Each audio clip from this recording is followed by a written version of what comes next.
I am home to you and millions of other species for many generations to come. I have taken care of you from the beginning of time. I am Earth. Human population is rising, and so is the pollution. Species are going extinct. I am hurting because of your selfish needs. Earth is heating up. Forests are burning. Deserts are expanding. Cities and villages are flooding. Those that destroy the environment simply don't care about you and me. What are you doing about it? The earth is calling. So let's respond with seeds of generosity towards Mother Earth.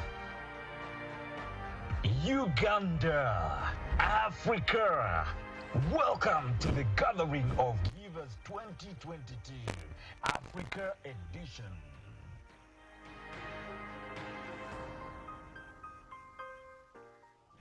Ladies and gentlemen, this year's host, Dr. Mitch Ronnie Egwa.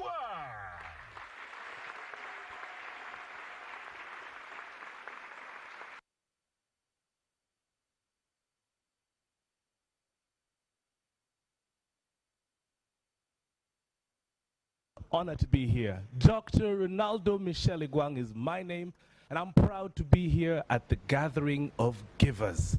Man, it's been an entire year. Can you imagine? Last time when we were here, I guess there was a question that many people were asking, and they were saying, you know, do I really have to have tons of money flowing out of my wallet? Does my room have to be full of gold before I actually become a giver? What does it mean actually to be a giver? And let me tell you what. One of the things I found out during the course of the year, because I think from the last time we actually met, I joined an organization called Rotary. And Rotary actually opened my eyes up. And they showed that you actually don't need to have much in the hand, but you can have a lot up here.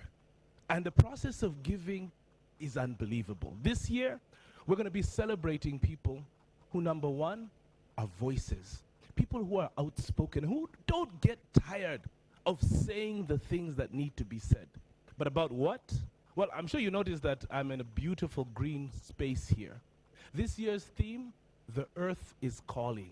And it's time for us to sow seeds of generosity. So you're going to be hearing a lot about what they call climate philanthropy. What are you doing? What am I doing to be able to ensure that we safeguard this earth for generations to come?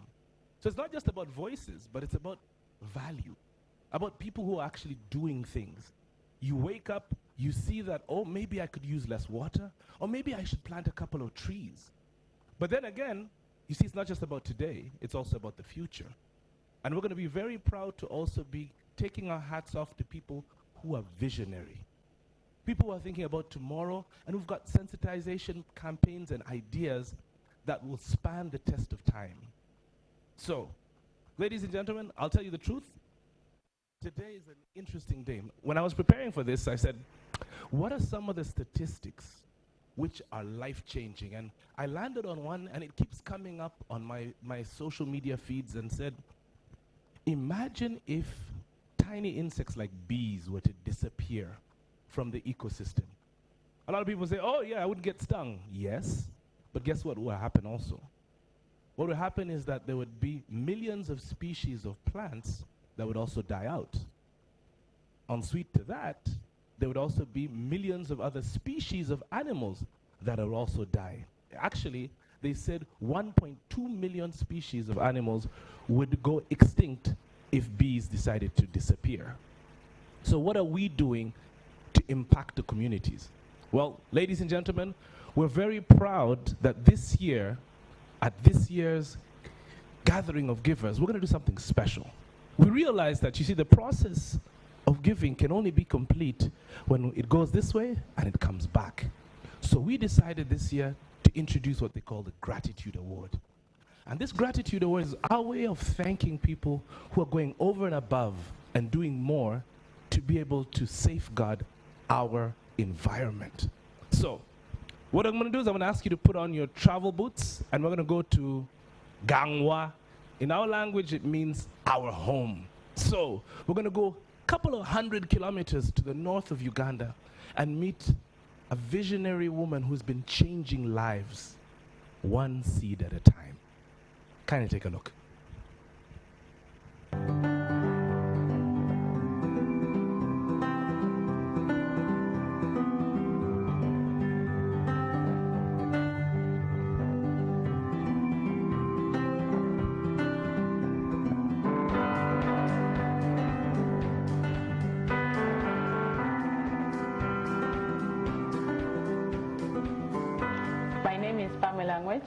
I work as the Executive Director for Gulu Women Economic Development and Globalization. Gulu Women Economic Development and Globalization is a women rights organization working in northern Uganda, promoting gender equality, women empowerment, and transitional justice. So from the beginning of the CFAN project years back, I think when we've started, we were looking at promoting women land rights and looking at how that is connected to, access to promoting livelihood and food security. The biggest aspect was food security. And looking at food security, then we must get into an aspect of promoting women land rights. We did that first phase of the project where we promoted women land rights through advocacy work, and a lot of women gained back, their land from the project. Now, from the food sovereignty project, we started seeing how can women be in control. In control, one, on conversation related to food security. The second thing is also that they should safeguard and make sure that they do organic, food production. And that led us into a food sovereignty project that can bring in the aspect of seed bank now. Right now we are talking about food sovereignty from the perspective of managing a seed bank by the grassroots woman herself. Now the beauty is that the seed bank has contributed into multiplication of one indigenous seed. Now why we call it indigenous seed, we are tracing back our roots before the war in northern Uganda, that we used to have seeds that you don't need to go to the market all the time to buy new seed. Now the seed bank is coming with solution to reduce on the cost involved in getting seeds, but also is multiplying rich vegetables and food products that have been used by the same community long time ago. And that means the community in their own way are going to be in control and in charge of making decision choice about what. Wow, amazing story. Let's give her a huge round of applause, ladies and gentlemen. Pamela, when we say someone has done a good job, I happen to be a man from northern Uganda. We call it the USA, the United States of Apache. Huh? And we're proud to say, Apoyo Timothy Chaber, thank you for doing such a great job. Huh? But we as Africans, we just can't say thank you. What we do is that we'd like to put something in your hand to show our appreciation. And it's not my space to do that. I like to call upon someone really special. We've got the founding CEO of Sivsos Africa, Jackie Asimwe. Jackie, good to see you. Nice to see you too. Let's give a round of applause. Come on, don't hold back. Nice to see you, Jackie. Thank you so much. What have you given today? What have I given today? Yes. I gave breakfast to Musonda via the hotel, our chief guest. I've been giving hugs. Yes. I'm a Muchiga, we hug. Yes. We squeeze. Okay. So I've given squeezes. So what would you like to give now? Now, I'd like to give our first ever gratitude award to my dear friend, Pamela. I was just asking her when we first met, and we both can't figure out, but this woman is a powerful woman, lives and works in Gulu, When we first met Gweji, she was reminding me we were under a tree. That's where their office was. That's how it started, under a tree. And their passion was for widows of the war, the LRA war, the Lord's Resistance Army War that went on for 20 years in northern Uganda. And they were trying to restore the dignity of the widows. They were trying to restore the livelihoods of widows. And that's when I first met her. She's a powerhouse of a woman. She's a feminist, an activist, a lover of Mother Earth. And that's why we're giving her this award today. Amazing story. So if I may, By all means. Pamela, it is our pleasure, our deepest pleasure, Civ Fund, and this gathering here to give you the first ever Gratitude Award. Thank you so much for the work that you do, the tireless work that you do, even in a wheelchair. She was able-bodied when I met her, and then she had an accident, which took her out almost for a whole year. Here she is. Thank you, Pamela. Thank you so much, Jackie. This is to the women of Uganda. And for the women of northern Uganda too. Let me open quickly.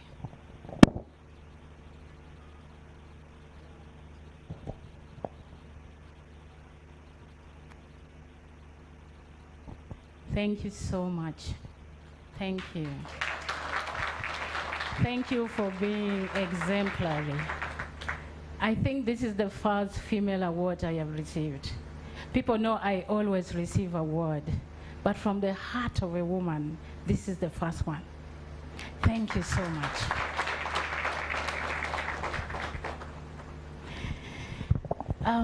Mother Earth, we are working to promote food sovereignty. In every home, there is a woman cooking. And her decision about food, moreover, I'm talking about indigenous seed. I'm talking about revitalizing our culture of food.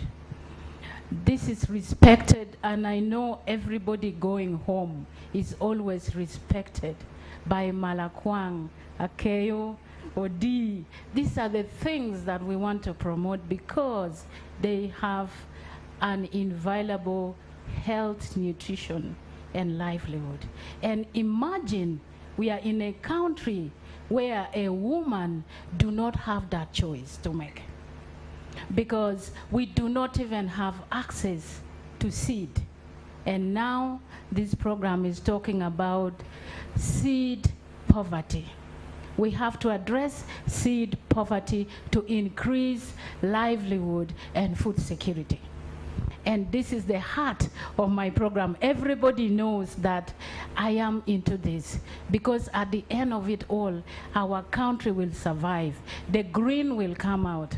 And again, coming from post-conflict, where we only see bullet, we want to make sure that we plant back our trees, but make sure that our cultural indigenous livelihood is back. This is where we gain our respect from.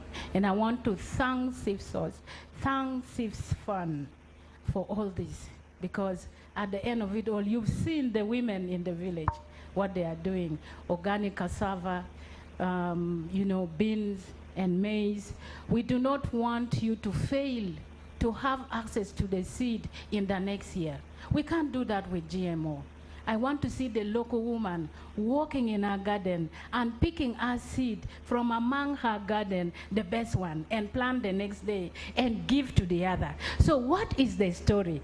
The story is the first seed bank in Uganda. I invite you to northern Uganda. Thank you. Wow. Now, that is what we call an inspirational story. But let me ask a question. Imagine if you started an idea, tiny one, you just took one step of faith, then somebody else followed you. Then the next day you had 3, 4, 5, 10, 100, 1,000 people. Imagine if an idea became a movement. How much of an impact do you think that would have? Well, take a look at this next story. and you'll see what just an idea can do to the entire continent. Hello everyone, this is Catherine from Giving Tuesday. Giving Tuesday is a global movement that inspires people to give, collaborate more, and celebrate our diverse cultures of generosity. Giving Tuesday was created in 2012 as a simple idea, a day that encourages people to do good, and has since evolved in over 80 countries around the world. Central to the movement is a network of passionate community leaders who engage and coordinate their communities to take up generous actions to support the causes that are close to them. In Africa, climate change has impacted our communities in various ways, and our network of community leaders are taking action. Young people in particular are instrumental in championing movements focused on addressing the challenges of climate change. We proficiently fall on all of us, especially to them who have the responsibility to innovate ideas and work together with the community members to ensure these challenges are solved both at the community level and at the individual level. Some of the movement leaders mobilizing the community and the world to take climate action and champion climate justice include Leisen. Hello everyone, my name is Leisen K. I'm 17 years old, I'm from Nairobi, Kenya, and I'm the founder of the initiative Trees for Goals. Trees for Goals is a project focusing on tackling the second world leading cause of climate change, deforestation. Using the power of football, I commit that for every goal I score, I plant 11 trees. I've been able to involve my friends, my school, and my football club. I started Trees for Goals at the age of 12 after hearing the devastating effects of deforestation and climate change. I found out that in my country, we lose forest cover the size of 130 football pitches every single day. I realized that I must be the change and I must take action. And so after taking inspiration from Wangari Maathai, who talked about doing hard little things, I brought the two things that I loved, which is football and my love for environment, and committed that for every goal I score, I plant a tree. With Trees for Goals, I've been able to involve my friends, my school, and my football club. Together, we've been able to plant over 2,000 trees. I've been able to teach them about the deforestation, the climate crisis, and the importance of taking action now. Many different schools and football clubs around Nairobi are interested in taking up Trees for Goals, to plant more trees and to learn about the deforestation and the climate crisis. My future goals for my project is to start Trees for Goals in the different schools and football clubs around Kenya and Africa. My ultimate goal is to reach out to FIFA and get them to adopt Trees for Goals into the different leagues and football clubs around the world. Because I believe that football is a universal game and the climate crisis is a universal problem. And football has the power to engage and inspire my generation to create a greener future. For everyone taking action, we thank you and celebrate you today. So this is our movement, no matter what you do, where you are, and what you have. Join us on the 29th of November as we inspire, celebrate, and give back.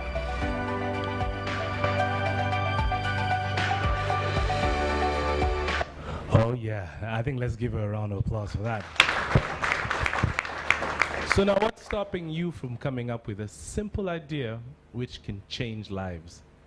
Now, can you imagine what type of impact it would have if every single one of us, 8 billion people in this world, if we decided just to plant 2 trees each?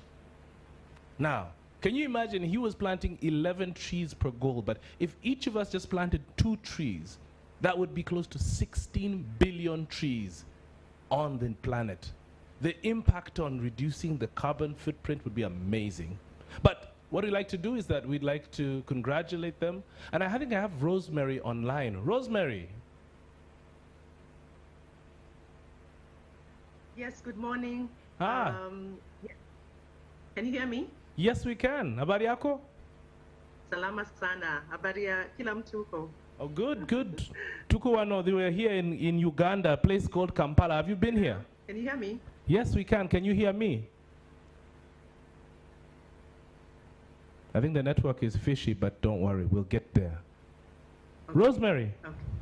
Yes.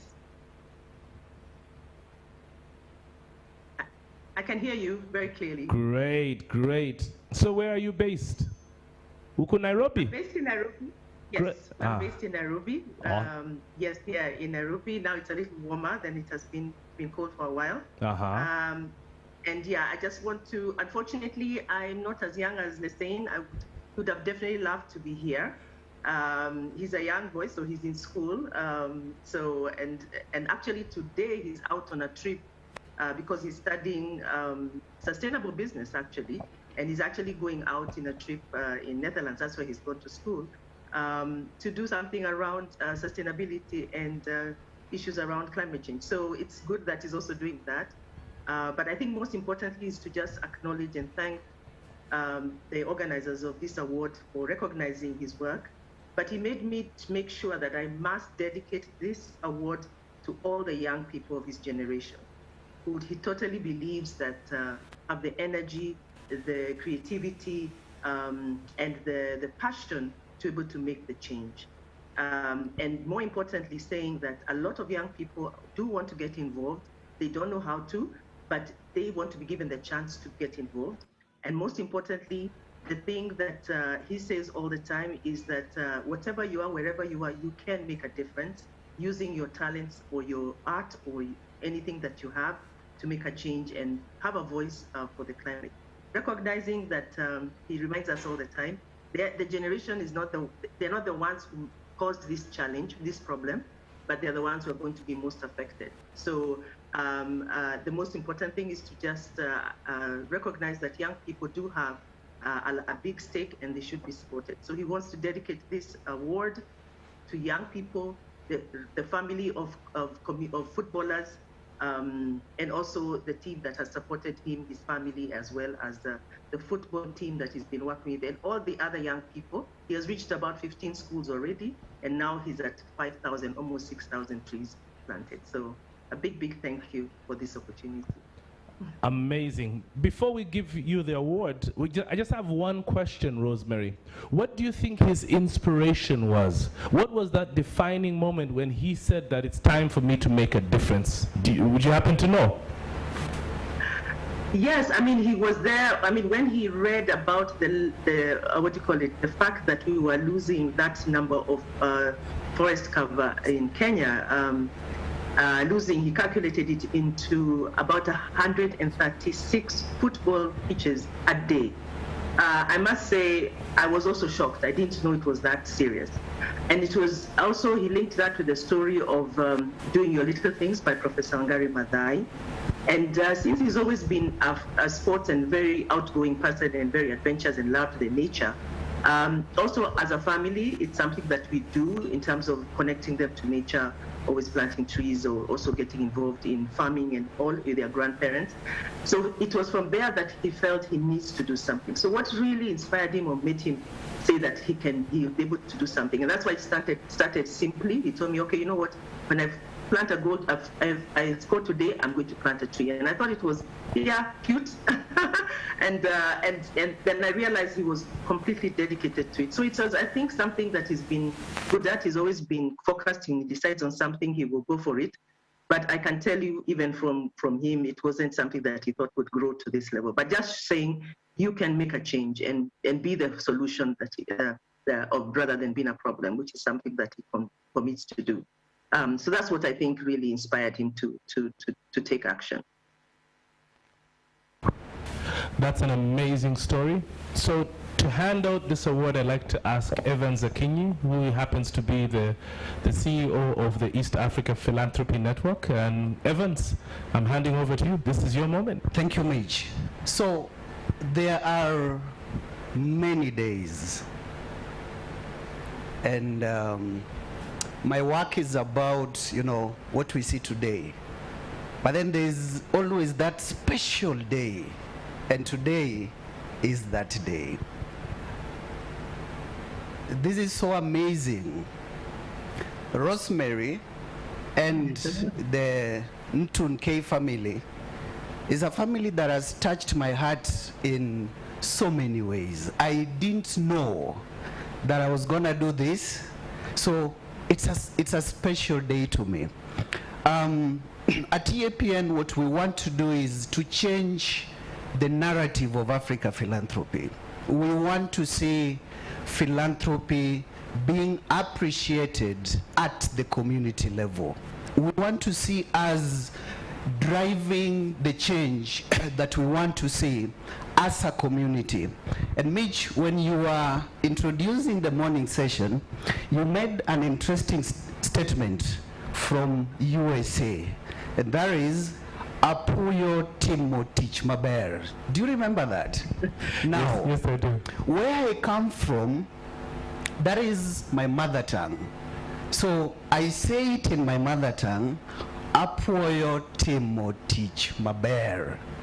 That is exactly how we say it where I come from. And it simply means we appreciate the good work that you are doing. So Rosemary, on behalf of your son, I have the single honor and privilege to receive this award on behalf of the lovely boy. I love it when the youth take the development agenda in this moment in time. That tells me that we are having a good transition, and we'll ensure that there's sustainability of the many efforts that we are doing. So this is from South Africa. We thank you for the wonderful work that you are doing, and on behalf of the family that I really value and cherish and respect, continue doing the good work.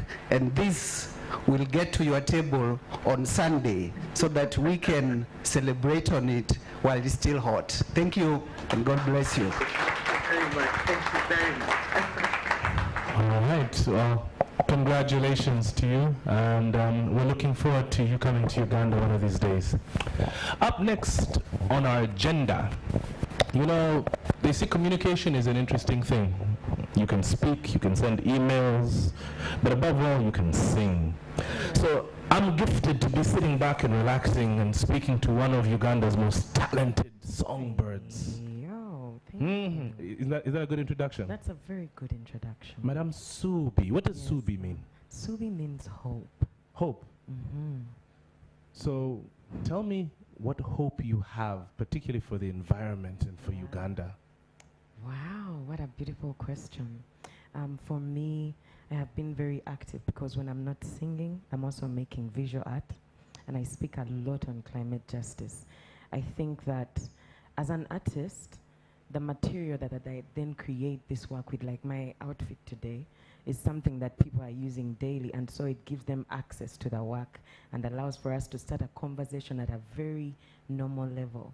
So for me, this conversation and the current situation with climate justice, I believe we need to be faring everything that we can to that conversation in whatever way that we can. And I also believe, for me, when you ask me what does hope mean for that, is that I'm taking very individual steps, but I think the more individual they are, the more they ignite another person, and at the end that compounds.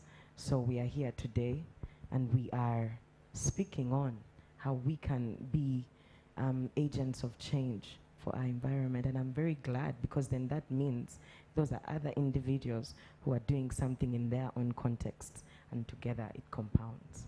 Well, this is your moment. The platform is yours. Thank you. Rock and roll. Yeah.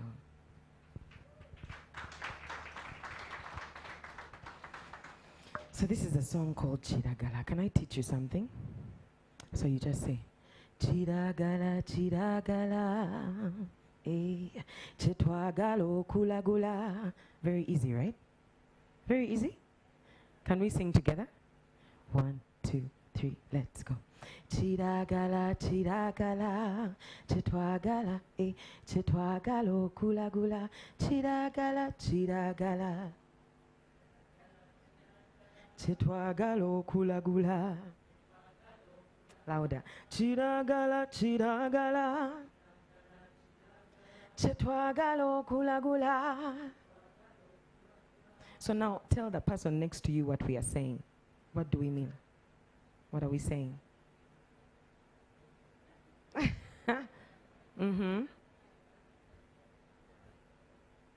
So this is a song. This is what we're saying. This is Chiragala.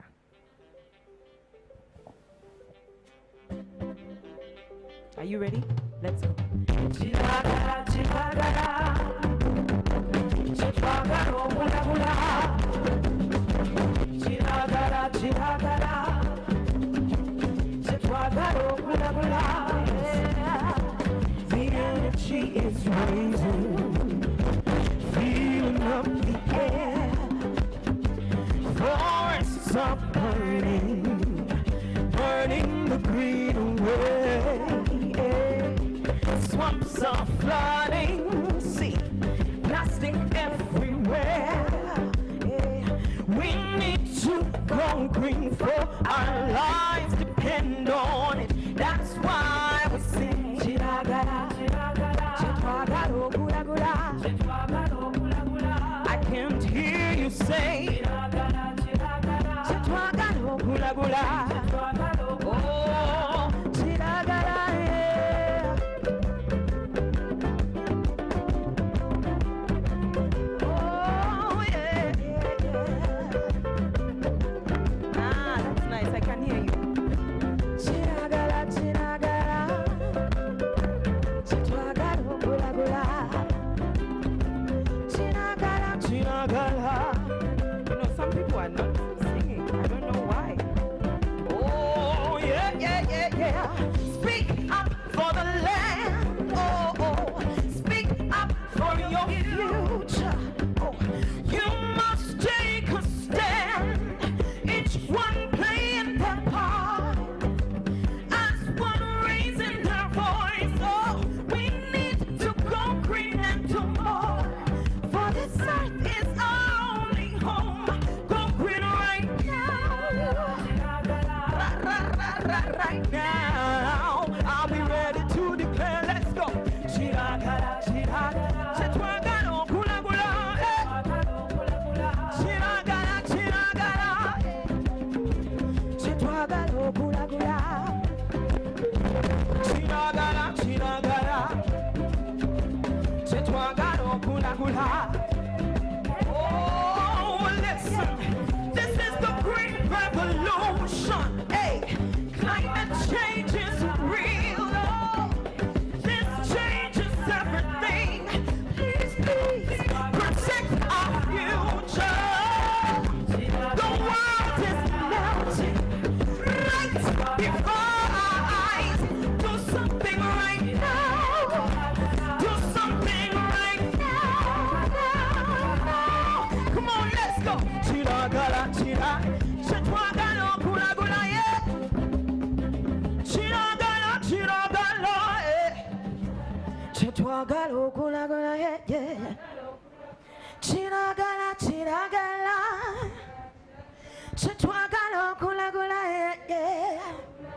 Chiragala, Chiragala. A little louder we say, yeah. Chiragala, Chiragala, yeah, yeah, yeah, yeah. Chiragala, gula gula. Chiragala, Chiragala, Chiragala, Chiragala.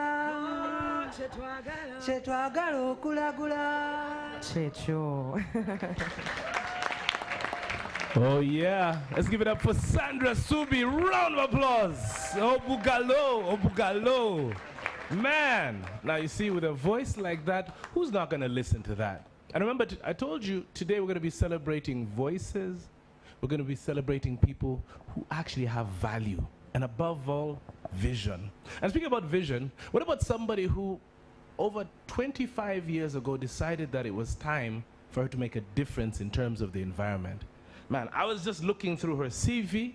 This is one which makes everybody jealous. All the way from Zambia, ladies and gentlemen, please welcome our keynote speaker, Dr. Musonda Mumba.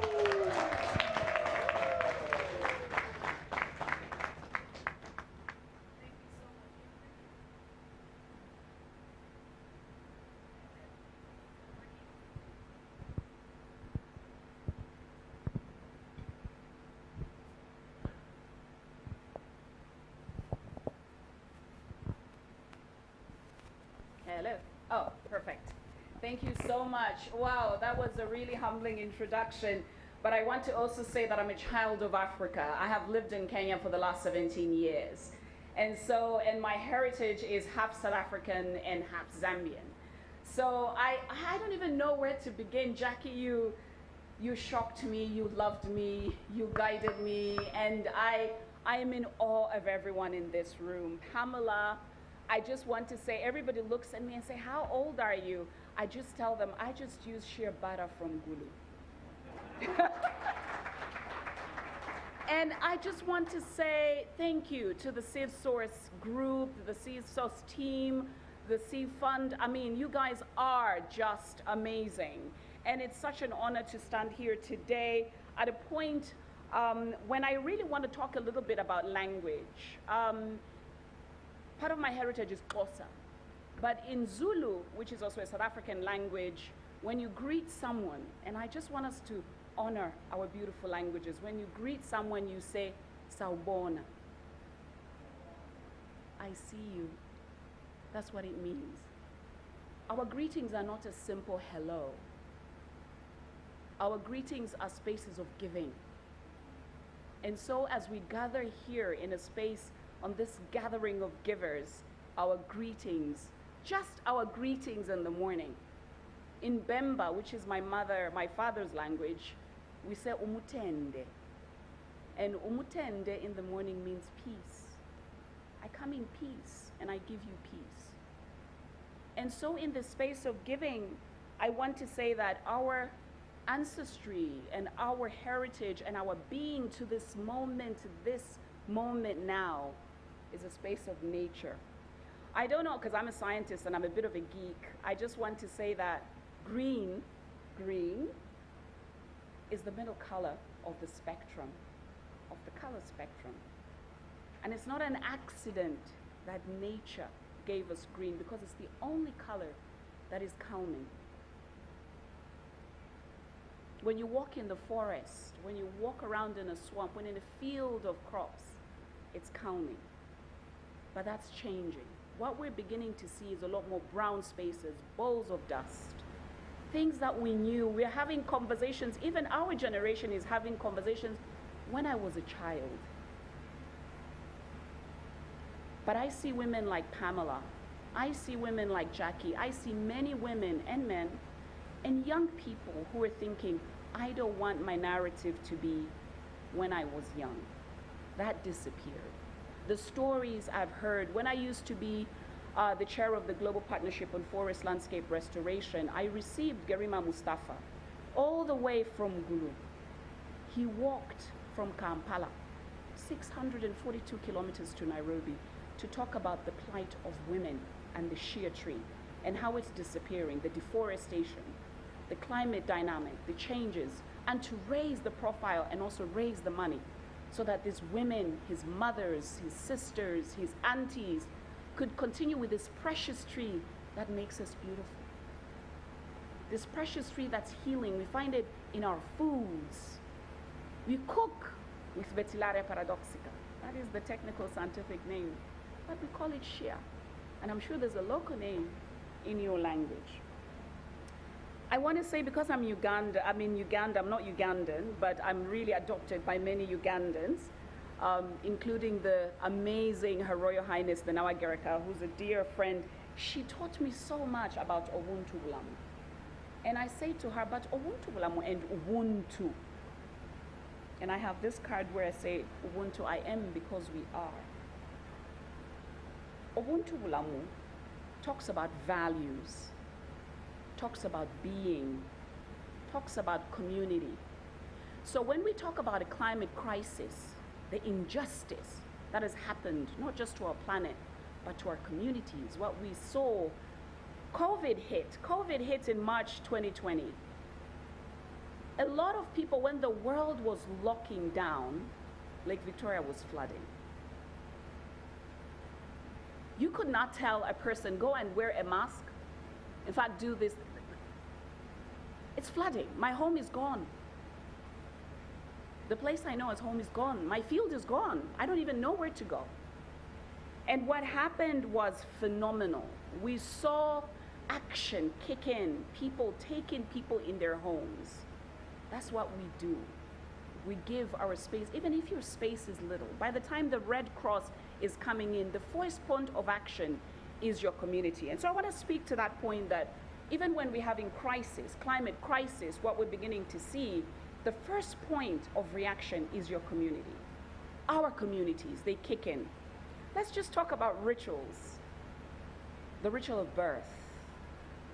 When I became a mother, my ma Yosenge, which you call Yosenga in Uganda, Mama Yosenga had to come and be with me in Nairobi. And she brought certain foods, certain herbs, certain plants, most of which come from a forest. Because it was about healing, giving to my body. Unfortunately, a lot of those forests, landscapes, wetlands are disappearing and disappearing fast. Rituals, weddings, just the ritual of marriage. In Bemba, we have to take food to a husband's family. Food. What does food mean? Food is so sacred. You talked about growing food, seeds. Lobola, what we call lobola in Xhosa and also in Bemba, was actually a gift of seeds. You had to receive those seeds. In fact, I heard some years ago, I don't know whether it was from the Baganda or another kingdom, where the king encouraged people to give the young bride and groom trees for their land. Why don't we do those kind of gifts? I want to talk a little bit about the issue of philanthropy. And Evans, you touched on a little bit. And I just wanted to challenge you a little bit because we've been philanthropic people. Prehistoric. We've been givers of givers. The fact that we migrated either from the highlands of Cameroon to the lake shores of Lake Victoria, the Nilotic Hemitics, the Bantus, etc. We've moved and we've given. And in that giving, that's meant that when I arrive in your village, there has to be an element of trust. The same way we talk about grant making. When somebody comes and says, I've got $20 million to give you, I want people to remember that it's much more than money. By the time a woman is waking up at 4 to plan her day, and suddenly realize there's been no rain for 4 months, not a drop. She's trying to figure out, how am I going to adapt to this new lifestyle? What am I going to do? And then you walk in and say, big words. Since I've been in the United Nations, today's my last day in the UN. Being resilient means that, we're going to figure out how you're going to adapt to this crisis. And the person is looking at you like, what are you saying? Is there going to be rain? Is there going to be food on my table in the next 3 months for my children? Is this thing going to grow? Can you give me the data? I can tell from the sky that the swallows have stopped showing up, and the swallows were indicative of rain. You know, when you say, Dr. Mish, about the bees, I think we take a lot for granted. We take a lot for granted and just assume that somehow things are going to last for a long time and forever. They don't. And if they do disappear, what do we do? And I want to end by just saying that suvi, ukusuvila, in my language is to have hope. Suvi's song was just beautiful. Touched me, gave my heart, but also brought to the fore the issue of secularity. In fact, many years ago when I came to Uganda, a girlfriend of mine gifted me a bag that she had made from jeans from second-hand shop, and it was written on it Kabera. But every time I go around Uganda, I'm seeing loads of plastic. I'm still waiting for that change to happen, and thank you so much for really encouraging people. And lastly but not the least, and I was so glad that I had a moment to just talk with Jackie this morning, how do we honor the past generation, the present generation, but the generations to come? Let's remember their names. And as I'm speaking in this space of giving, I honor Vanessa Nakate. I honor Moses Mulindwa. I honor many young Africans, many youth voices who have been so impatient with our inaction. And it's this impatience that has triggered, even in the multilateral space as the United Nations, conversations. In a few months, we're going to have the climate COP in Sharm el-Sheikh at the end of the Nile. That river that flows out of continent, beginning of the Nile, right here from Jinja. At the end of the Nile, there'll be a discussion on climate change. Elizabeth Watuti, Kenya. Oladesu Adenike, Olomide, many young people who are really pushing the dial. They're tired. They're tired of sometimes of our gatherings that mean nothing.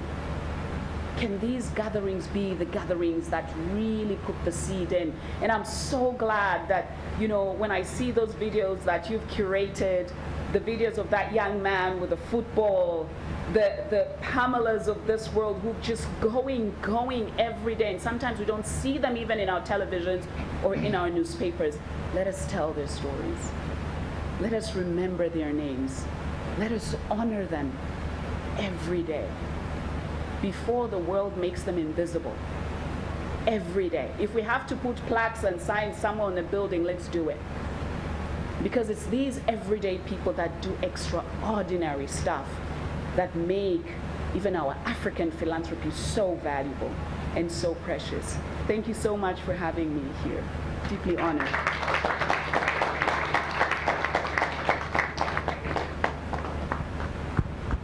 Ladies and gentlemen, I think we should give a huge round of applause.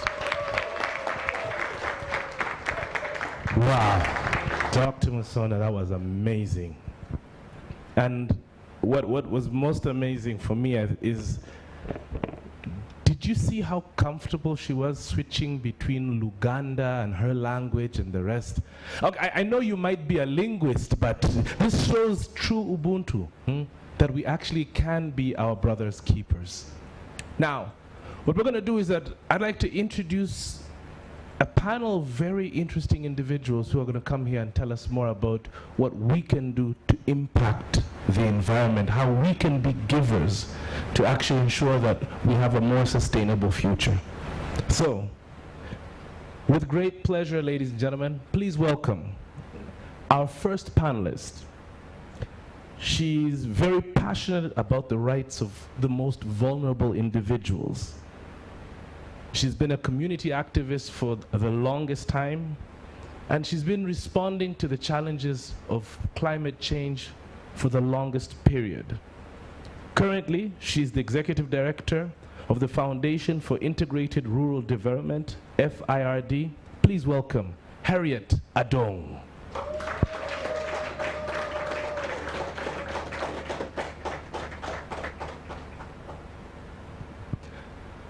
And please welcome another individual who actually has close to over 2 decades of experience working on renewable energy. He's a technocrat who knows how to get his hands dirty. Please welcome the National Coordinator of the National Renewable Energy Platform, Mr. Godfrey Chimuli.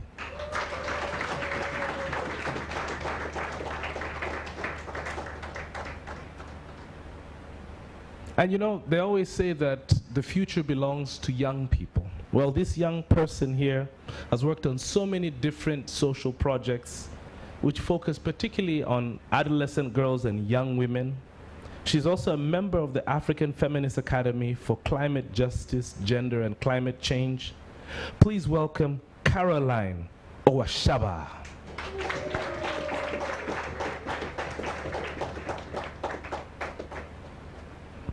And a personal friend of mine, he's not only given me business and I've not only done most of his events, but it's also a very, very firm part of the company DNA. As Roofings Uganda, they've actually taken, you know, a firm initiative to make sure that they work very hard to keep everything they do sustainable. He's their corporate affairs manager at Roofings. Please welcome Stuart Jason Mwesigwa.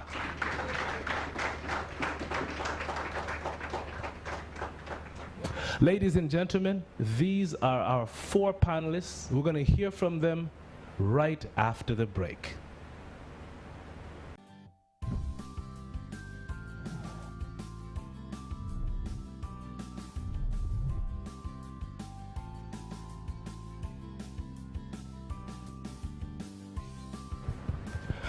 So it's the gathering of givers. And today we're celebrating environmental climate philanthropy. So if anybody was to ask you, how would I know that you did a good job? Well, probably somebody would have had to seen it, or in the words of our keynote speaker, I think she said something around the sense that we need to tell people stories. Because otherwise, you see, it's like being good looking in the dark. Nobody can see you. So how do you inspire the next generation to also do good? To also take care of their environment, to take care of people around them? Well, it's by actually telling stories. So we put together a superstar panel of individuals who are going to give us their stories right now. So I think I want to kick it off with Harriet. It's great to have you here, Harriet. I'd like to hear what's your story and what can we learn from it? Thank you very much, Mitch. My name is Harriet, and I come from a post-conflict community. My work has been around mobilizing women, young people and men together, just like the keynote speaker noted. The values of Ubuntu start around building community. So through our work with Sea Fund, we've been able to mobilize women to have a voice to protect our golden tree. She shared how people say she's young. That comment always comes to me as well. But yes, I use Yao, which is the shea butter, which oil I continue to use to protect myself, my skin. It makes you look younger. So as the women of Lira, or the work that we do is in Alepto, we mobilize these women so that we protect these indigenous trees, because these indigenous trees continue to help us rebuild our generational resources. In the work that we do, women have been left out in the spaces of ensuring they ensure the protection of the trees, and yet they are the ones who do a lot of work with these trees. So in the work that we do, we are creating a platform, a space where women come and share about the issues that they face. So we use different indigenous strategies. For example, we bring on communities, men, our elders, in spaces that we tell stories with young people. We build these values into the young people so that we all take on the initiative of planting trees, this share nut tree, but also we help them to plant alternative trees for food, just like Pamela shared. Food insecurity is a big issue in this community. So when we help the community to plant the share nut tree, and also the alternative trees for food security, it has contributing to replanting or reprotecting these trees, because these trees have become extinct. But we know as a community we have to build the value of the value of protection among the young people. You asked the question how. Just like the keynote speaker said, the Ubuntu, what does it mean? The issue around value, building value starts from you as an individual. It doesn't come from somewhere very far. So if for us as parents, as guardians, we don't build that value in the children that we bring up, the issue of protecting this environment will not, even if we go around shouting, protect the environment, and this value is not instilled in the young children, who are the generation of this future, of this global space where it is, then we'll definitely not do much. So our work looks at that, building value in the young people so that the young people take on this initiative. Issues around being, who are you as a human being, but also being identified as a person of that same community. So we identify with this community in the work that we do. The issue around trust that was spelled out. If the community does not trust you, they will not join hands. But if you go in a community that trusts you, they know who you are, it's very easy to build a movement so that we advocate for the protection of the environment. Vis-a-vis what we do, we're also training women and young people to do alternative energy, where the community themselves came up with ideas to make briquettes, charcoal briquettes, which is an alternative to cutting down these trees, because the women spend most of the time in those spaces. So what we do through this partnership with Sea Fund is to ensure we develop our own strategies. And of recent, the women are coming up with smart agriculture and the young people, so that they do a lot of planting for the generation to come. Just like we know that with the food insecurity now, we are having a lot of deaths among young people because of hunger. And so we're saying, what can we do to ensure that we have those alternatives? So the young people are coming up with smart agriculture so that they ensure that there's a lot of food to be grown for the future. And the women are picking up the aspect of vegetable gardens, where they grow these vegetables to provide for themselves, but also for the community. So the aspect of Ubuntu starts from you, but also it scales out to the community. Yeah. So I think for us as an organization, this partnership with Fund has taught us so much, not just to plant for now or to protect the environment for now, but to protect the environment for the future together as a community. Ladies and gentlemen, Harriet Adom. So Godfrey, what does National Renewable Energy Platform do?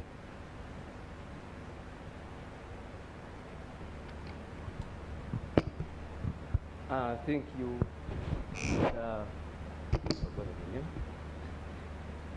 Thank you, moderator. My name is Godfrey Kimuli. And as introduced, I've been working in the Ministry of Energy and Mineral Development for some couple of years. But right now, I'm a bit disengaged from the ministry. In the ministry, our major role has been to actually implement the policies and regulations that are formulated by the ministry.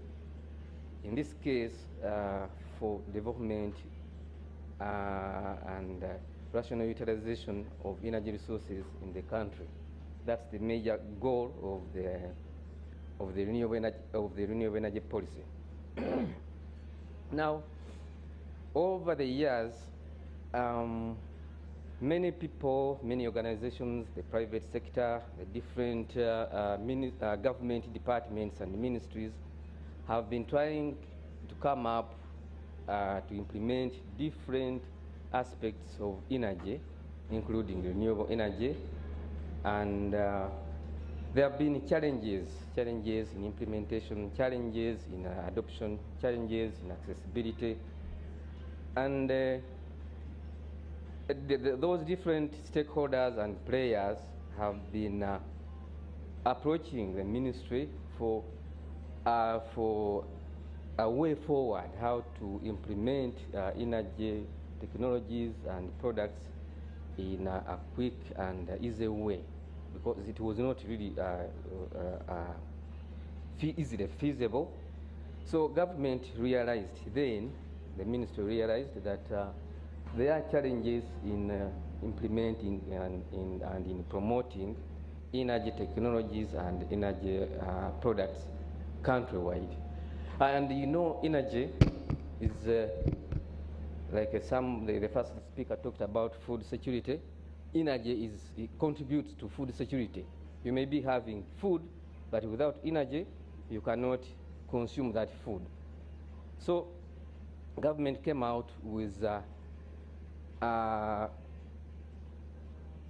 platform, formulated a platform called the National Renewable Energy Platform, to ensure that all the different stakeholders in the energy space are brought together for purposes of harmonization, proper organization, and to see that they disseminate energy resources and technologies that are useful, that are easily accessible to the population of the country for the general good, for the general benefit of the population.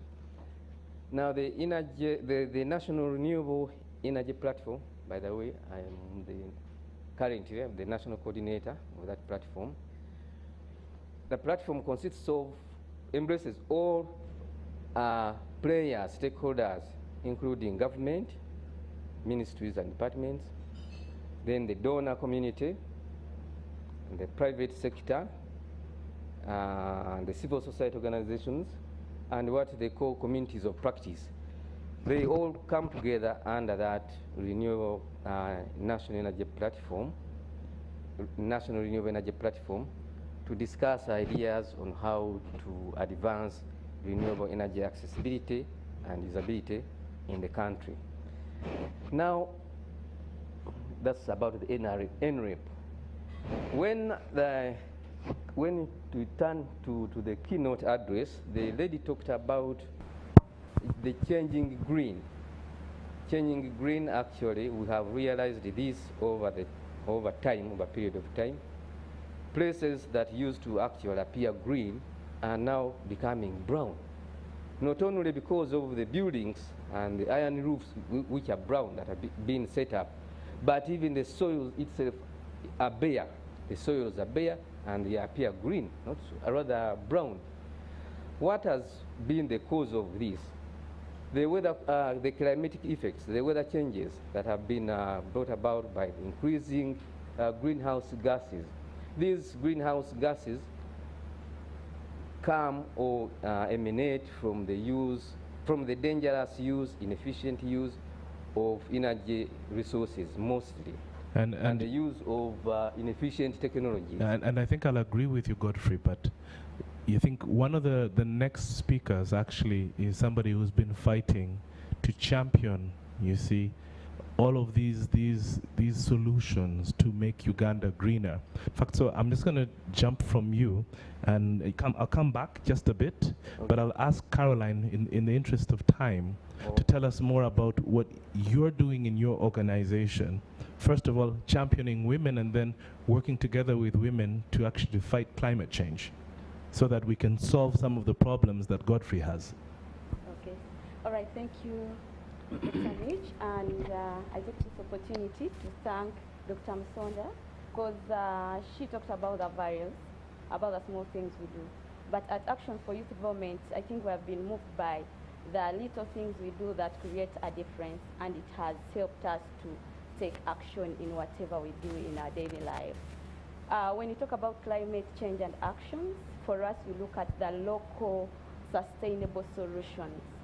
As we wait for the technocrats to come on board, what can we do?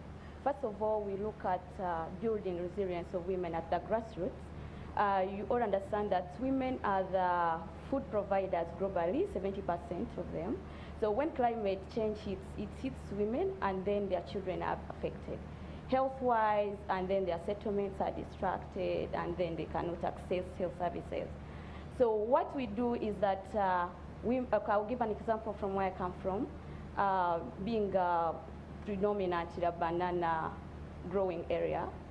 So when climate change happens, it destroys their gardens. And to bring back the gardens for the women, Pamela talked about food security. But how do we build that resilience for the women to keep strong even when this is happening? There must be an incentive. So what we have done as an organization, we realize that these women are growing and practicing agriculture, but they do not actually understand what soil they are growing on. But in the developed world, people will understand the soil where they are practicing agriculture from. So bring the plant doctor to the grassroots so that they understand the actual problem. And that it starts from the time of growing up to the post-harvesting. And if women have those incentives that they know there are people who are coming to them, they are able to actively participate in agriculture production, and their production goes up economically, and also in agriculture adaptation we are all benefiting. Another thing we are doing is about skilling in green economy, doing value additions on what they are doing so that we are able to produce what we call the socially, economically, and biodegradable products that are environmental friendly. What do I mean? You looked at Suvi, she was here singing.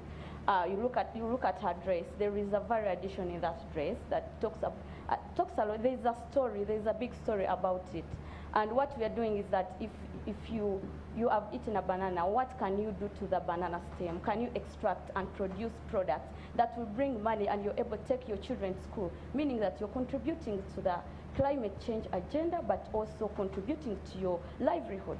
I like the strategy that you're using at the grassroots. But I'm going to ask Stuart, because Stuart, now you work with a multi-million-dollar organization.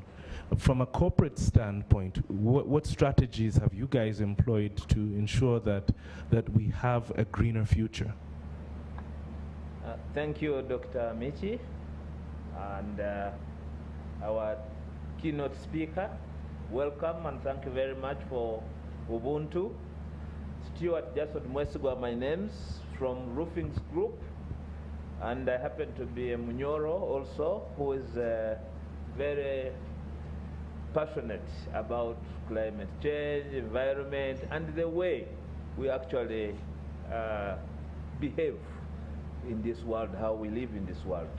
From the corporate point of view, as Roofings, we have on a daily basis encouraged not only our staff, not only our other partners in the corporate world, but even our customers. When you visit Roofings, whether you're going to buy or you are just a potential customer, the first thing that will welcome you, both in Namamve and in Luboa, is the green environment. You will not believe that you are entering a factory which uses a lot of heat, which is supposed to emit a lot of smoke. You will not see anything like that. I'm sure Mr. Kimuli here, if you haven't visited of recent, should come and see that we are setting the example. We have smoke, we have things that can really affect the environment, can affect the climate, but we have employed efficient technologies that will ensure that we don't emit anything that is going to disturb our environment. The second thing that will welcome you is you'll find that at all our outlets and the factories, we have tree stands, seedlings. So everybody that visits our workplace is entitled to pick minimum one seedling, but maximum we can discuss how many you want to go and plant. That is a culture we have developed, whereby when you visit us or when you have come to buy a product that is going to build your house that you will live in happily, you will have to remember that I got a tree and I planted this from Roofings. Your children, your other relatives will see that as an example, and we encourage even you people, when you get time, come and visit us. You will live with a tree to go and plant in remembrance that you visited Roofings, but as well, when Dr. Mitch here was telling us 8 billion people after watching the video here, if we planted two trees, how many trees will those be? So if you visited Roofings 10,000 times, how many trees will you see? Another thing, in our processes, we use a lot of gases and what. So we actually, we would be a meeting, but we extract from the air various gases and purify them for our own use, but as well, because of our efficient systems, efficient technology that we're employing, we happen to be producing oxygen. So this oxygen, most of it, we give it back to the hospitals. It did a great deal during the COVID times. We give it for free to hospitals to save lives so that people can actually plant more trees, and the excess, we emit it. I'm telling you, these are the stories. And see that our climate is not affected. Yeah, let's give them a big round of applause. Thank you so much. If just 1 minute, I said I'm a Munyoro, and I happen to be part of the kingdom as a legislator there. In the Munyoro, I would want to say also something they are doing about this. Our king gave us instructions. Sorry, it's on sad moments when we lose someone. Many times we take flowers. I was in UK 2 weeks ago when the Queen passed on. If you see how many flowers, yes, it's a sign of grief. It's a sign of feeling with others. But in Bunyoro, we have been instructed by our king, when we lose someone, instead of laying the wreath, you plant a tree. So in everyone, wherever we go for a funeral, people are advised, instead of laying a wreath, we plant a tree. That's one other way of how we are going about it. Really amazing. Ladies and gentlemen, I'd like us to give a huge round of applause to all of our panelists, to Harriet, Godfrey, Caroline, and Stuart. Feel free to keep engaging with them on our social media platforms. If you're in the audience, tap them and pull them aside for a sidebar discussion. We've learned a lot from each of them, and a lot of stories have come out. And let's just give them a round of applause as they take their seats, ladies and gentlemen. Thank you so much. Up next, we're going to have an encore performance from a lovely young singer who was here a few minutes ago, but she's back for round 2. Are you ready for Sandra Subi?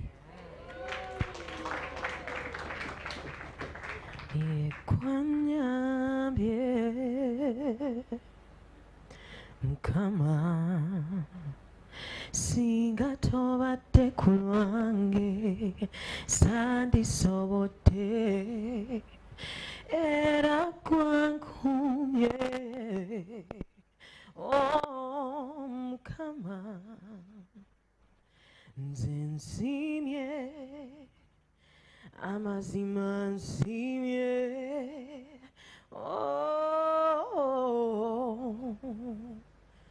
nsimye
Don't fool it.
neazisa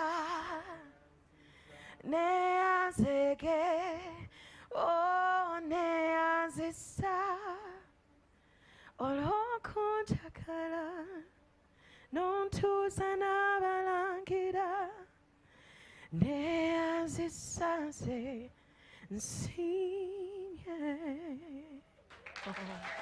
Thank you. Wow. Thank you, everybody. Sandra Subi. Yes, sir. Come on. Come back here. Come back here. Ochimanyi nti waliwo abantu bangi who have problems no Luganda. So nganze. There are many people internationally and nationally who have problems with Luganda. But your song was so beautiful. I need just to find out. Insimye, chitegezachi. What's the meaning behind it? And what was your inspiration when you were singing and when you were coming up with it? Well, the song is a song of thanksgiving, really. Nsimye means I'm grateful. Yes. And so really, throughout the song, we're just giving thanks for all the beautiful things that are happening and just taking a moment, really. I personally have an alarm that goes off at midday. Yes. Just so that I can give thanks. Because sometimes it just changes everything. It helps you recognize that there's so much beauty and there's so much that is actually good. But many times, it's very easy to notice the bad. So it's important to give Be thankful. Thanks. Let's give a huge round of applause to Sandra Subi.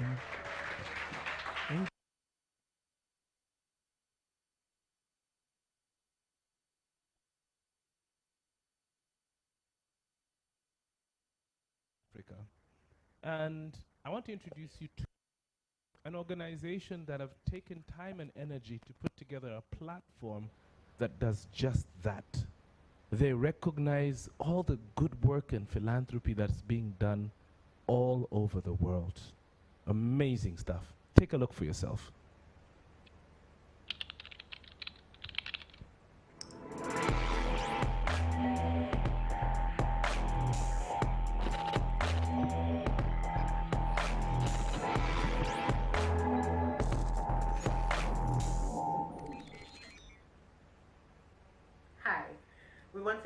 How excited we are to share and participate in the Gathering of Givers.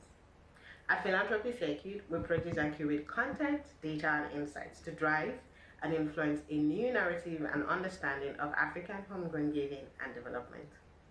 We also welcome the opportunity to highlight development insights, events such as this, and organizations pertinent to charity and development in Africa.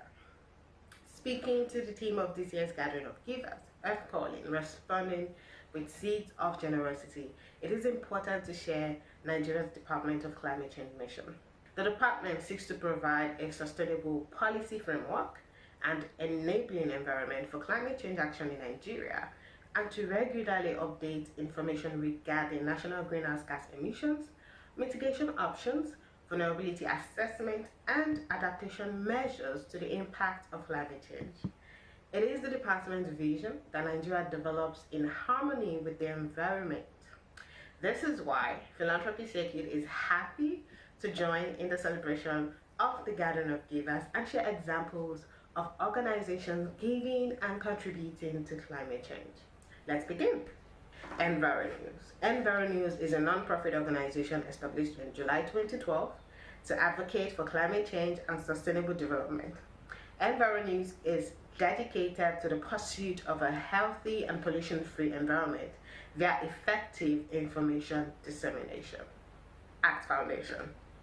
The Aspire Coronation Trust, ACT Foundation, is a grant-making non-profit established in 2016 to support local, national, and regional non-profit organizations working to address challenges and associated vulnerabilities across the African continent.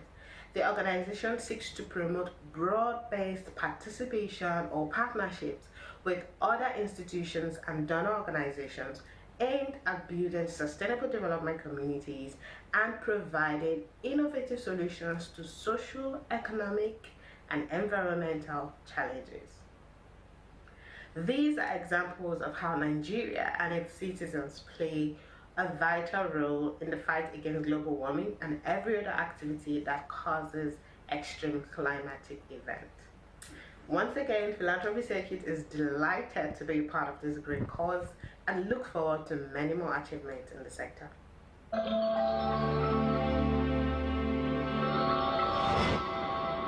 Wow, amazing work that you're doing there. Congratulations to everybody from ACT and Bidemi. And we'd like to say, Una, welcome to Uganda. The truth be told, you know, if everybody in Nigeria, if everybody on the African continent could decide just to do one thing to safeguard the environment, plant a tree, use less water, there's so many ways that we could make an impact. But we'd like to thank you in a special way. And I'd like to call Elizabeth. Is Elizabeth in the room? Elizabeth? Good to see you, good to see you.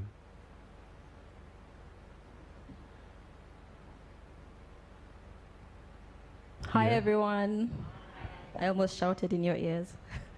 Good afternoon, everyone, and good afternoon, Mitch. Good to see you too. Good to see you too. Can I tell you that we have Bidemi live in Nigeria also?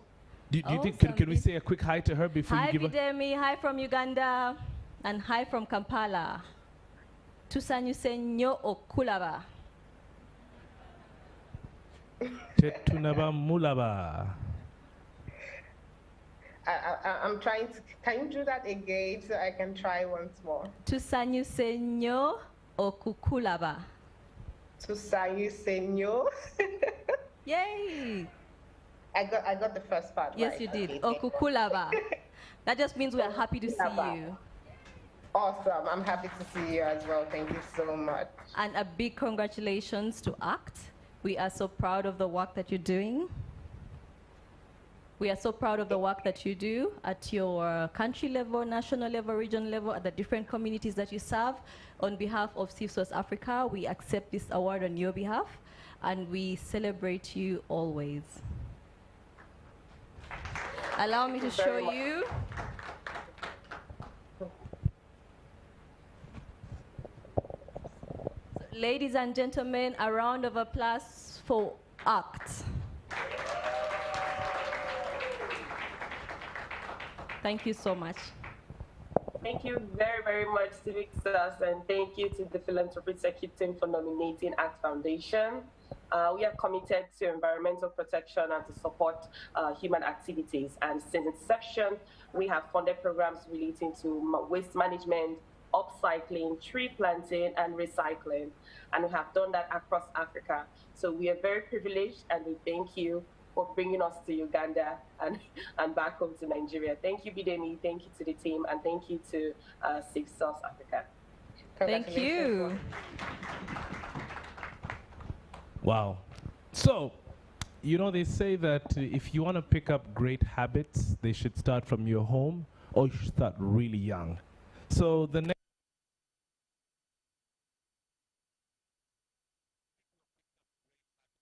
school, they come from one of the most renowned institutions of learning in Uganda called Gayaza High School. Okay, I knew it was renowned, but not that renowned. Huh?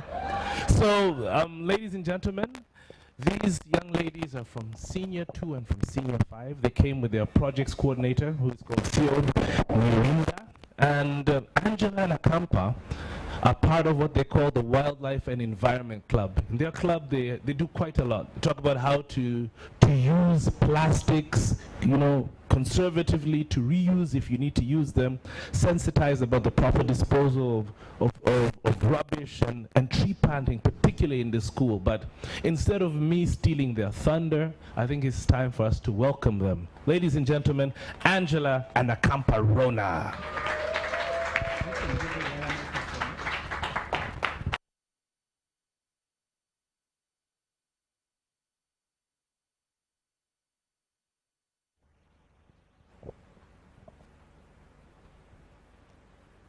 Good morning, everyone. Or good afternoon, rather, sorry. My name is Akampa Rona Muguzi. My name is Ichiriza Angela. We are spoken word artists representing the Environment and Wildlife Club of Gaza High School. And we'll be performing for your poem, The Climate Change Revolution. We are holding the continent at gunpoint. Stop whatever you doing? You are witnessing a revolution. Ladies and gentlemen, it may have passed unnoticed, but recently a change came upon our generation, a change that you cannot ignore. We woke up from a dream where we believed that the grown-ups would solve our problems, a dream where those problems were for tomorrow. This is reality. This is our generation's answer. Do not be alarmed. We are simply taking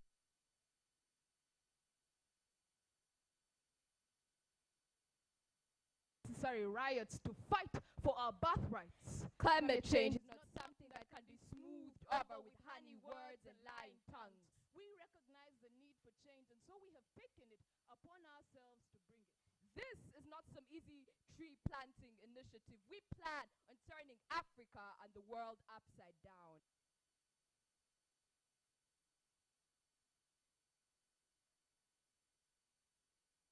This is about the immoral continued use of exhaust mechanisms that are choking our unborn children.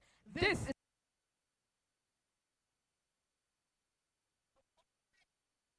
to still believe that global warming is a myth. We are tired of pretending that we are not currently sitting on an active volcano. We will no longer allow the encroachment on our forests to go without punishment. We will no longer greet with smiles the enemies of our future. We are tired of promises built on false promises. This is the end of signing away our problems. Our generation will not sit in soft chairs and talk our problems away. We are moving to the deserts and away from the conference halls. Our generation will not simply host climate parties. We will actively participate in the change making.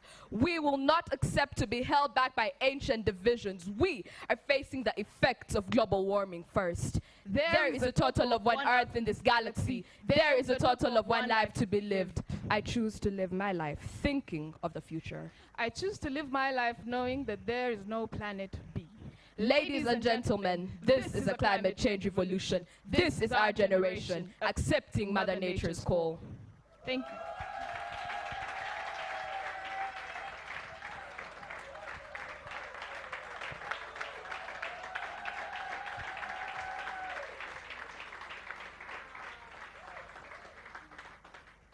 Would like to tell you a bit about our club.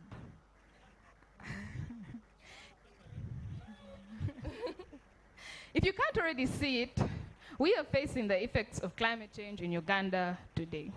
In most of northern Uganda, there is the lack of food and water. Ladies and gentlemen, that is commonly referred to as famine. We as the Gaza High School Wildlife and Environment Club can see that, and we are aware of the effects of the things that we are doing to our country and to our soils. Ladies and gentlemen, we represent a small part of a large community who are passionate about the environment, a community that is willing to do everything and anything to extend our life on planet Earth. As a club, we have taken several steps towards that end.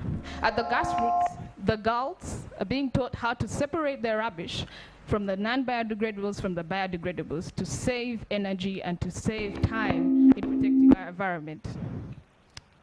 At the school farm, we have built a biodigester that is able to process our biodegradable rubbish and turn it into clean, safe energy. The students have also been educated on urban farming practices that use recycled plastic to save the plastic that is disposed of from the school environment. The club has taken the initiative of trips to other schools within our community to educate them on climate change and climate action and what they can do in their communities to save our country and our world. We have planted over 150 trees in 5 different schools so far, and we plan to do even more. Ladies and gentlemen, let's give a big round of applause to the ladies from Gaza High School. Ladies, I would give you the whole day, but this is going live on international television, so we've got less than 15 minutes. I'd like you to curtsy and let's give them a round of applause as they walk out. Thank you very much. Congratulations again, and continue changing the environment one tree at a time. And speaking about trees, I don't know, this story here just doesn't get old. In fact, let's go to Kenya and see what they're doing.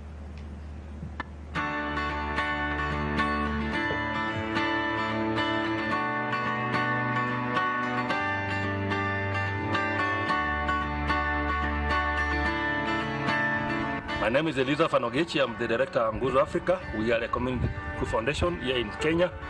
And I am personally passionate about environmental conservation and the climate change crisis. As you can see in Narok, we have a serious challenge of environmental degradation, where we have a lot of felling of trees for expansion of land for farming, expansion of land for wheat production, and there is limited support from the communities to deforest those areas where trees have been removed. A lot of charcoal burning is also happening here in Narok, threatening the ecosystem of this particular county, which is more prominent in three areas: agriculture, tourist production, and wildlife. In Narok County, we have a target of growing 3 million trees to address the challenge of climate change crisis here in Narok. And we have been trying to do this by bringing into the front line school children, parents, county governments, stakeholders who are like-minded with what we do in tree growing. And we started a campaign, adopted tree campaign, where we aim to plant 1 million trees in the next 1 year. But that's the beginning, because the demand for trees here in Narok is immense. And we've been supported by this initiative by KCDF and the I&M Foundation, who have helped us to start this journey by planting. For a start, we planted 50,000 seedlings in schools, public spaces, and community spaces. Through this initiative, we are also doing a lot of community awareness and community outreaches to encourage people to plant and grow trees to maturity. So we call upon our partners to come together and support our initiative so that we can have a new Narok which is well conserved and which will reclaim the lost landscapes here in Narok.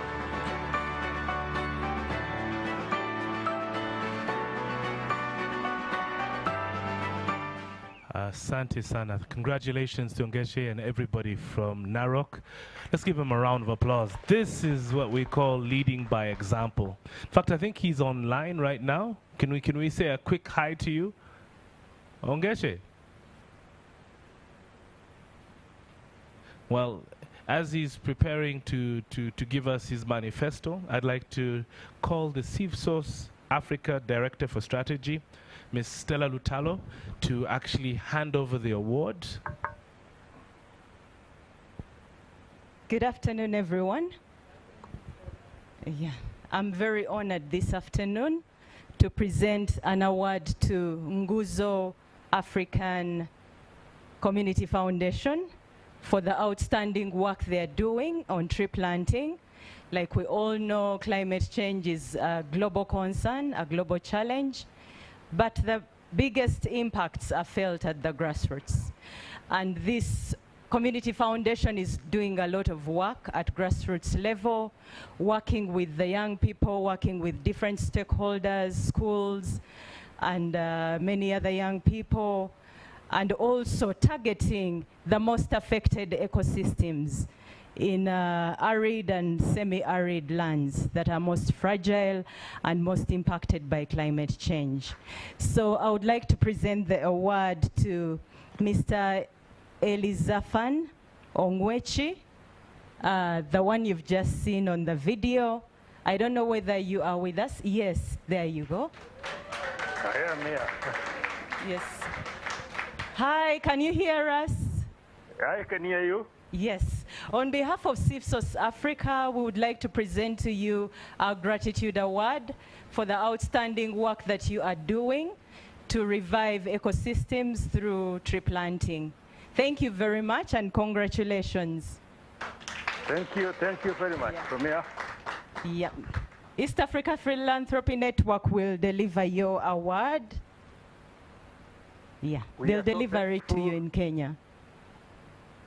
We are so thankful for what you've done to us, because we are trying to reclaim some of these forests. I'm in one of the forests which is being threatened by the people around it. Loita Forest is in Narok County, and it is being threatened by the community, and you can see trees are being felled all over. And this is a source of water which is going to our lakes here in Lake Natron. But this water will not be there if we continue cutting a lot of trees. You can see down here. Thank you so much for the great work you're doing. Congratulations. All right, great. Well, ladies and gentlemen, our final video of the day takes us a couple of countries away to Tanzania. And this is another challenge, waste management and how it's being dealt with.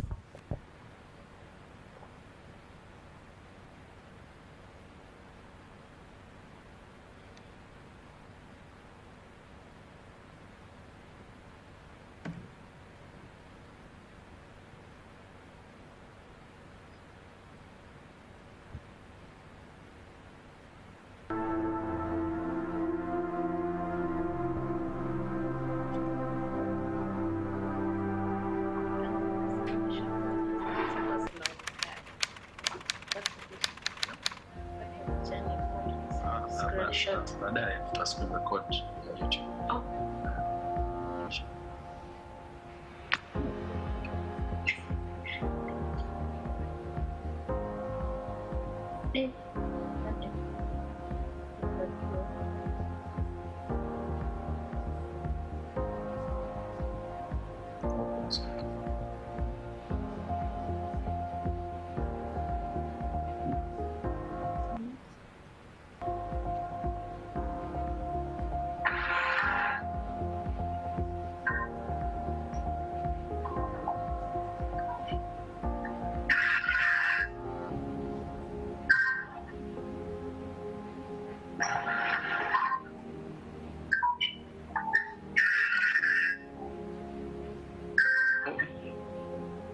So just click.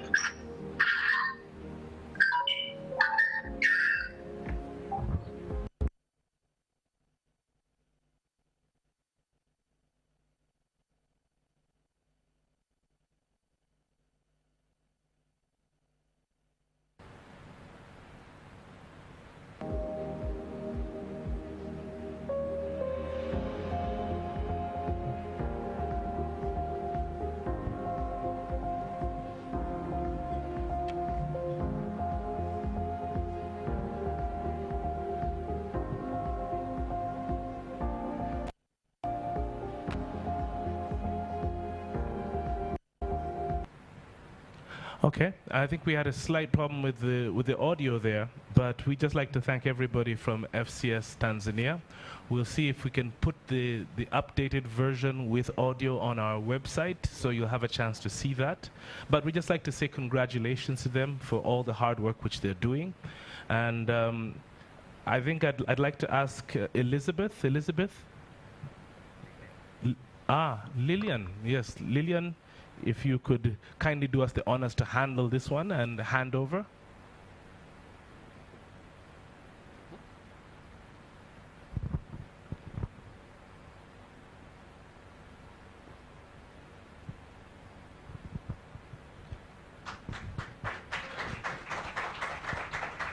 So Lillian Tamale is the acting CEO of CivSource Africa. She's going to hand over the award and also give the closing remarks. Thank you very much.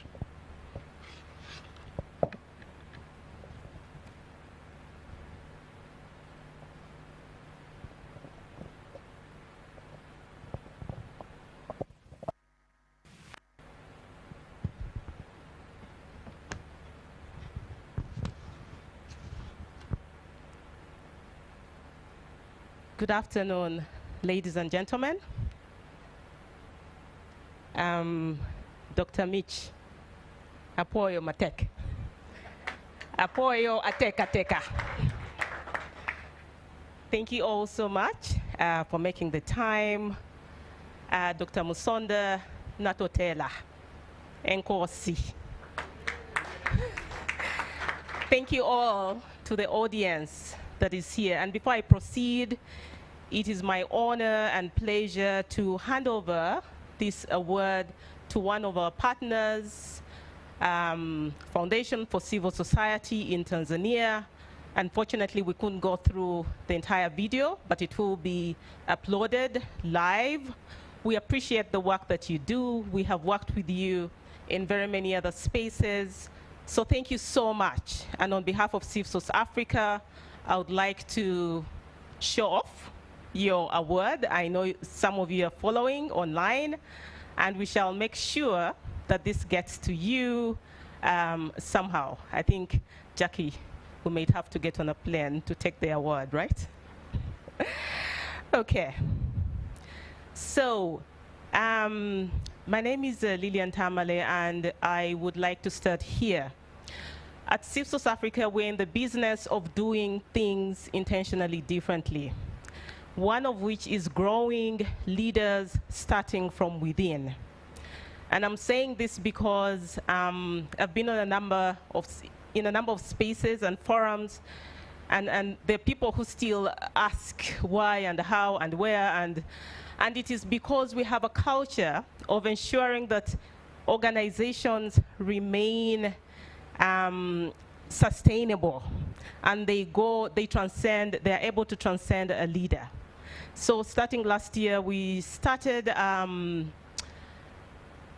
would call it a practice, a way of doing, where our leaders internally are able to step back and let others, take care of business at office. And I would like to acknowledge Jacqueline Asimwe, Miss Jacqueline Asimwe, for being such a visionary leader, because in doing what we are doing, we're showing other civil society elsewhere that we can actually do this to ensure that our organizations remain sustainable.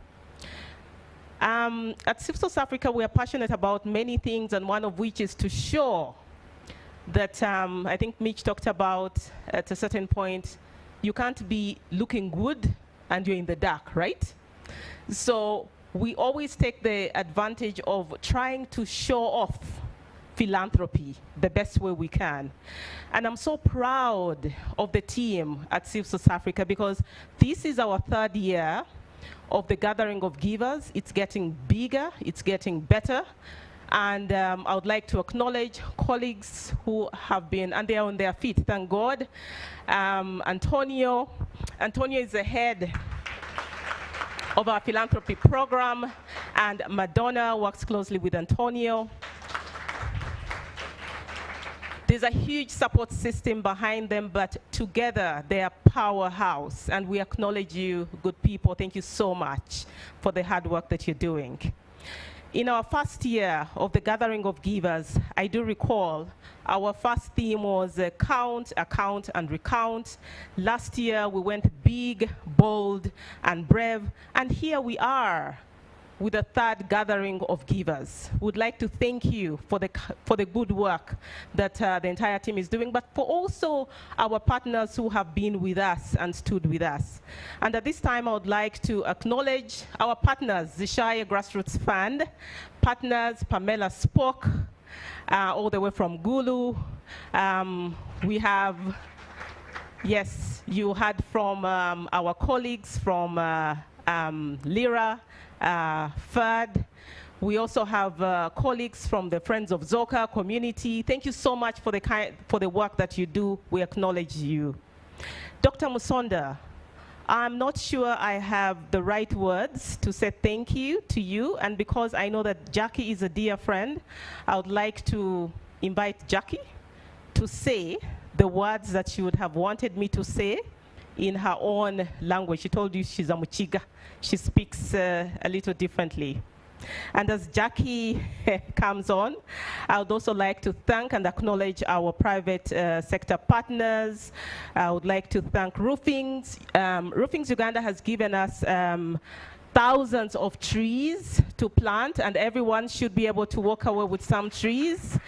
I would like to thank NTV for hosting us live. Would like to thank Steele for giving us this space. Our service providers who've brought us to this mini forest. We acknowledge you all. Jackie. Okay. Dr. Musonda, what do I say? I met her at a gathering of women leaders in conservation, and she gave a talk about her life as a woman leader in that space. And I just felt her energy, and I said, I must find a way that she should be our guest of honor today. And I jumped into her inbox. When we're talking about energy, it's not just energy, is also from the heart. So we connected sisters to sisters. We literally met this morning. And tomorrow she's on her way to a new posting. She told you today is her last day at the UN. Tomorrow she's on her way to Geneva for another huge posting. So a round of applause. African women are leading this space. And I see that we must end. Yes, Sean. But thank you. I love you. I pray for you. I wish you well. Thank you so much, Jackie. And finally, to our young network, Young Givers Network and Movements, the ladies from Gayaza, what a wow. Well done, and we continue to support you. And finally, to you all, for the time that you put aside, thank you so much. See you next year around the same time. Thank you.